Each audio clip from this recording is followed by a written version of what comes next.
आधुनिक भारत के इतिहास के मोस्ट इम्पॉर्टेंट क्वेश्चंस को आइए डिस्कस करते हैं। इस सीरीज़ में 300 क्वेश्चन आपके साथ डिस्कस किए जाएंगे। आज उसमें से 30 क्वेश्चंस आपके साथ हम डिस्कस कर रहे हैं। पहला क्वेश्चन है, पहला अंग्रेज गवर्नर जनरल कौन था? अंग्रेज गवर्नर जनरल पहला वारेन हेस्टिंग्स, इनको 1773 में as a first governor general 1773 के रेगुलेटिंग एक्ट के तहत नियुक्त किया गया था बंगाल के पहले गवर्नर जनरल के रूप में। बंगाल का पहला गवर्नर तो वो लॉर्ड क्लाइव थे। बंगाल का जो गवर्नर जनरल था उसको गवर्नर भारत का गवर्नर जनरल बना दिया गया था 1833 के अधिनियम के तहत, और ऐसे व्यक्ति थे लॉर्ड विलियम बेंटिक। भारत का पहला वायसराय लॉर्ड कैनिन, और आज़ाद भारत का पहला वायसराय वो थे लॉर्ड माउंटबेटन। बाद में उन्हें गवर्नर जनरल का नाम दे दिया गया। जब भारत आज़ाद हो गया तो उसको गवर्नर जनरल पोस्ट कही गई, वायसराय नहीं रह गया। वायसराय का मतलब वॉइस ऑफ रॉय, राजा की आवाज़, उसका प्रतिनिधि होता था। आज़ाद हो जाने के बाद फिर से वो गवर्नर जनरल के रूप में चेंज हो गए, इसलिए आज़ाद भारत का पहला गवर्नर जनरल लॉर्ड माउंटबेटन को माना जाता है। अस्थाई बंदोबस्त ये किसके द्वारा लागू किया गया था? लॉर्ड कॉर्नवालिस के द्वारा 1793 में। ये उस समय ब्रिटिश सरकार में जो वित्तीय स्टेबिलिटी थी उसको हासिल करने के लिए एक फिक्स रेट पर टैक्स व्यवस्था लागू की गई थी, और जिसे अस्थाई बंदोबस्त कहा गया, जिसके लिए जमींदारों की नियुक्ति की गई। जमींदार को एक फिक्स टैक्स गवर्नमेंट को देना होता था, उसके बदले वो किसानों से लगान वसूलते थे। शुरुआत में ये घाटे का सौदा था जमींदारों के लिए, बाद में ये घाटे का सौदा हो गया ब्रिटिश सरकार के लिए, क्योंकि जमींदारों की धीरे धीरे आय बढ़ती गई और उस व्यवस्था में ये कहा गया था कि जो टैक्स की दरें आज फिक्स की गई हैं उसमें भविष्य में कोई बदलाव नहीं किया जाएगा। तो धीरे धीरे जब आय बढ़ी तो ये जमींदारों के लिए प्रॉफिटेबल बिजनेस हुआ, लेकिन शुरुआत में कई जमींदार इस व्यवस्था में सस्टेन नहीं कर पाए, क्योंकि उस वर्तमान समय में 1793 में टैक्स की दरें अपेक्षाकृत आय की अपेक्षा ऊँची थीं। तो ये व्यवस्था लगभग 19% ब्रिटिश भारत के 19% क्षेत्र में लागू की गई थी। नेक्स्ट क्वेश्चन है, रैयतवाड़ी व्यवस्था ये किस क्षेत्र में? मद्रास और बॉम्बे, इस दो प्रेसिडेंसियों के क्षेत्रों में रैयतवाड़ी व्यवस्था को लागू किया गया था।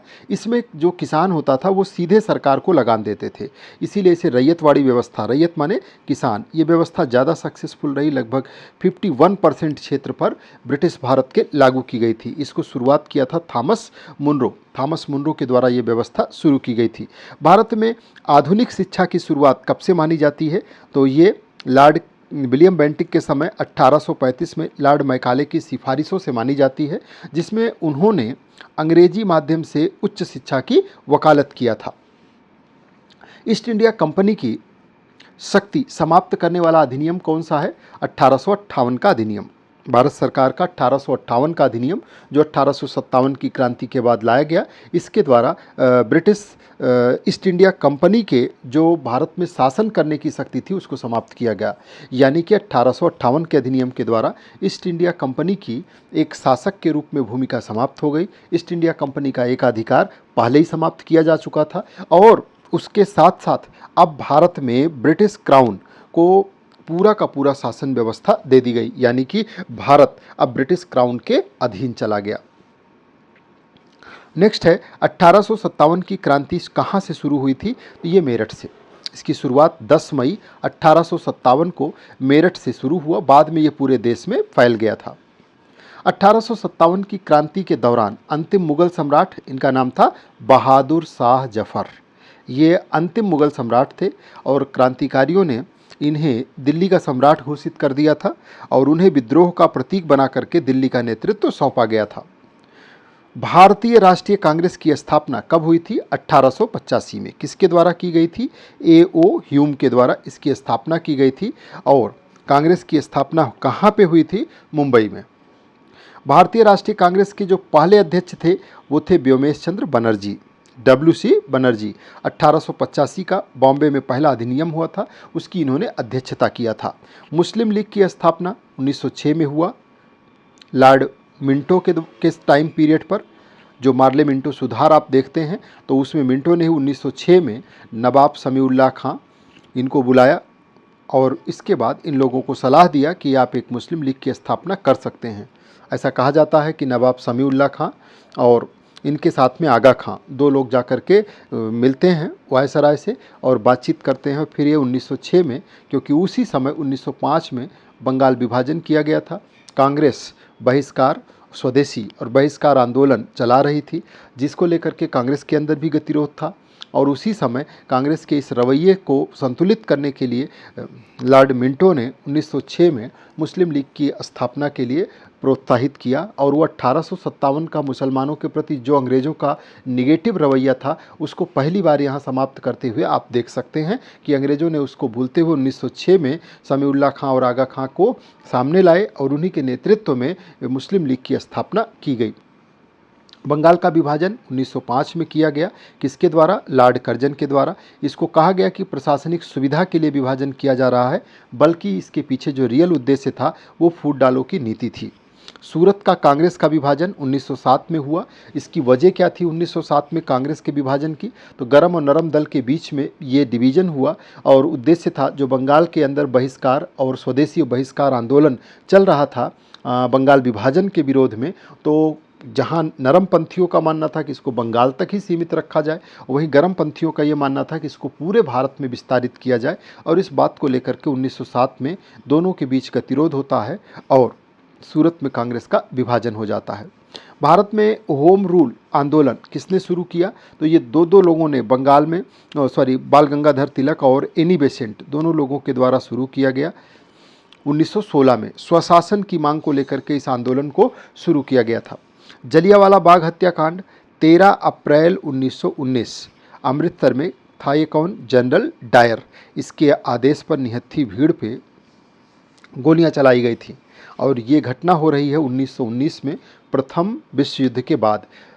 1914 से लेकर 1918 तक प्रथम विश्व युद्ध रहा और उसके बाद में अंग्रेज़ों ने बड़ी निर्ममता के साथ, क्योंकि 1914 से 18 तक की जो स्थिति थी उसमें ब्रिटिश पे दबाव था, अंग्रेज़ों पे दबाव था कि वो विश्व युद्ध में किस पड़े जो है युद्ध की स्थिति जाएगी। लेकिन जब 1918 में प्रथम विश्व युद्ध में विजयी रहे तो इन्होंने अपने उपनिवेश पर बहुत सख्ती के साथ शासन करने का मन बनाया और उसी की एक घटना थी जलियांवाला बाग हत्याकांड। खलीफा आंदोलन किस उद्देश्य से शुरू किया गया था? तो प्रथम विश्व युद्ध के अंत में तुर्की के खलीफा की सत्ता को भी अंग्रेज़ों ने नष्ट कर दिया था और उसको सत्ता से हटा करके और वहाँ पर एक लोकतांत्रिक व्यवस्था कलाम पाशा के नेतृत्व में स्थापित कर दी। इसी का विरोध कर रहे थे भारत में मुसलमानों ने, इसे धार्मिक और राजनीतिक मुद्दा बना करके खिलाफत आंदोलन चलाया था। असहयोग आंदोलन 1920 में शुरू किया गया। गांधी जी ने भारत में जलियांवाले बाग हत्याकांड जो कि अमृतसर में किया गया था और रॉलेट एक्ट जो एक कानून लाया गया था जिसके विरोध में जलियांवाले बाग में लोग इकट्ठा हुए थे, इन्हीं की के विरोध में इस आंदोलन की शुरुआत हुई थी 19 में असहयोग आंदोलन।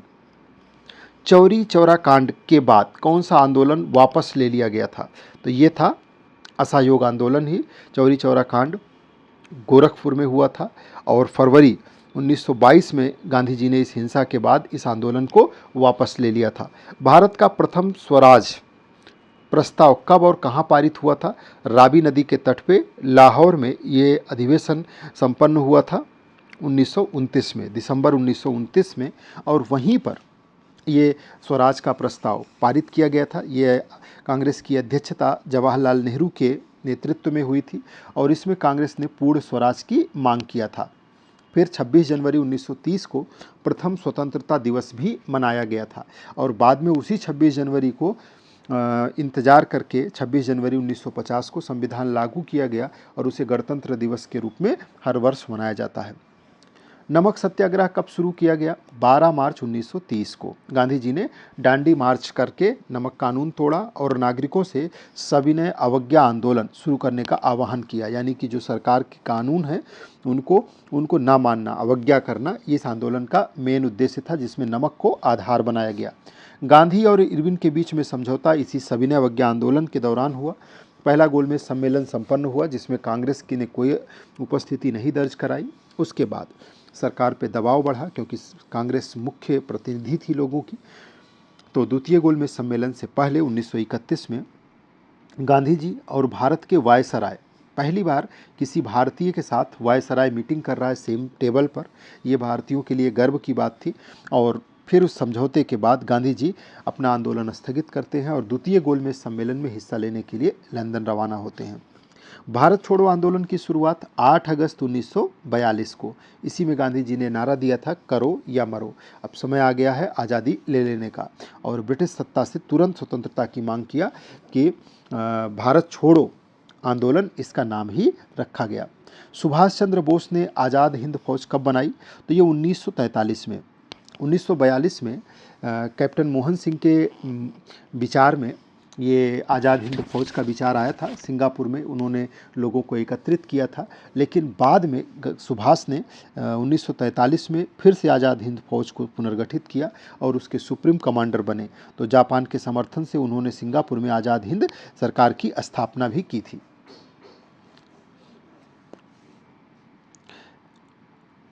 कैबिनेट मिशन कब आया था भारत?